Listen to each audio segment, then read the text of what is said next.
नमस्कार दोस्तों, बिहार भूमि सुधार विभाग की तरफ से एक नई सूचना, एक बहुत ही अच्छी सूचना जारी कर दिया गया है।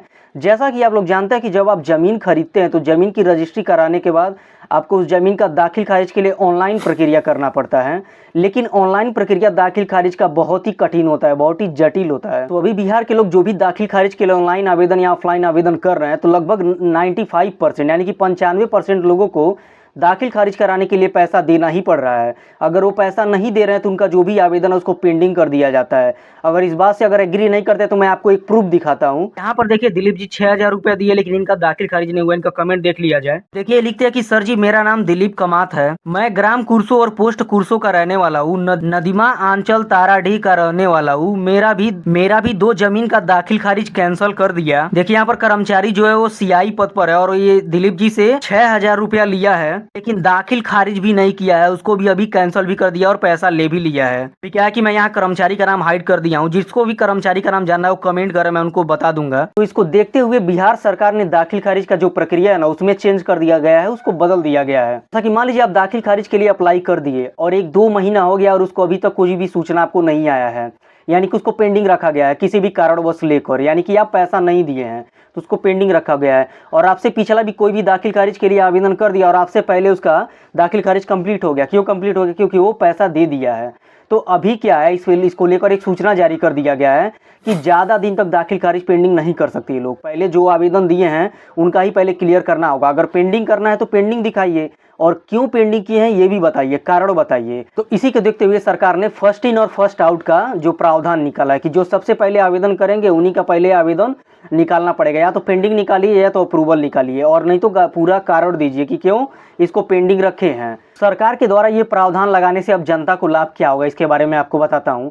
लाभ ये होगा कि जो भी अप्रूव किए हैं ना, तो या तो वो रिजेक्ट होगा या तो अप्रूव होगा। जो भी आप दाखिल खारिज ऑनलाइन किए हैं, जब तक पहले का अप्रूव या रिजेक्ट नहीं होगा उसको साइड नहीं कर सकते, रोक नहीं सकते हैं। आप मान लीजिए 1 महीना 2 महीना हो गया, मिलने नहीं गए तो पैसे का डिमांड नहीं हुआ, तो पहले क्या हो जाता था, उसको रिजेक्ट कर दिया जाता था।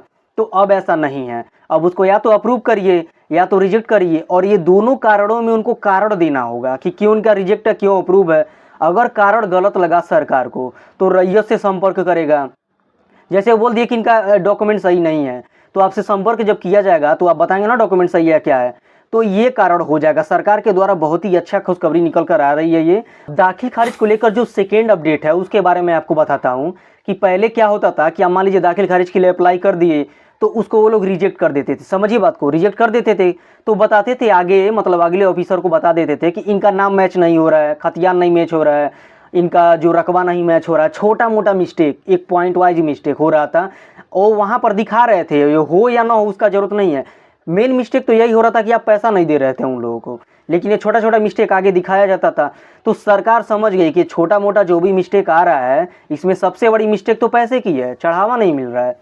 तो अभी क्या है, सरकार बहुत सारा दाखिल खारिज को लेकर छूट कर दी है। अब बोल रही है अगर रैयत का नाम मैच नहीं कर रहा है, रकबा मैच नहीं कर रहा है, चौहद्दी नहीं मैच कर रहा है, जो भी कुछ भी नहीं मैच कर रहा है उसको पहले आप दूर करिए, तब उनका जो है दाखिल खारिज करिए। लेकिन उनका पेंडिंग नहीं होना चाहिए। अगर अप्रूव है तो अप्रूव करिए, और नहीं तो कुछ जो है उसको करिए पहले, उसके बाद से किसी दूसरे का आप लीजिए। तो सरकार ये सेकेंड स्टेप में लाई है कि किसी का भी दाखिल खारिज हो, छोटा मोटा अगर उसके में मिस्टेक हो तो उसको ध्यान नहीं देना है। छोटा मोटा मिस्टेक हो तो आप खुद जाइए, सीईओ ऑफिसर को बुलवाइए और वो छोटा मोटा स्टेप को खत्म करिए, मिस्टेक जो भी है। अगर कोई भी पेंडिंग करते हुए अधिकारी पकड़ा जाता है या सीईओ अधिकारी पकड़ा जाता है, उस पर भी सरकार लीगल एक्शन लेगी। और हालांकि देखिए, अब पैसे लेने में थोड़ा सा कमी हो सकती है, थोड़ा कम पैसे ले सकते हैं लोग। सरकार कितना भी नियम लगाए लेकिन चढ़ावा लेने वाले अपना रास्ता बना लेते हैं, ये तो आपको पता ही है। तो कहने का मतलब ये है कि हो सकता है कि पैसा कम भी लिया जा सके, या हो सकता है कि बहुत सारे ऑफिसर सुधर भी सके, वो नॉन ले पैसा, ये भी हो सकता है। तो ये थी दाखिल खारिज को लेकर 2 अपडेट। तो दोस्तों, आशा करते हैं कि आपको ये हमारा वीडियो पसंद आया होगा। पसंद आया हो दोस्तों लाइक करें, सब्सक्राइब करें और हमारे साथ जुड़े रहें। मिलते हैं किसी अगले वीडियो में, तब तक के लिए जय हिंद।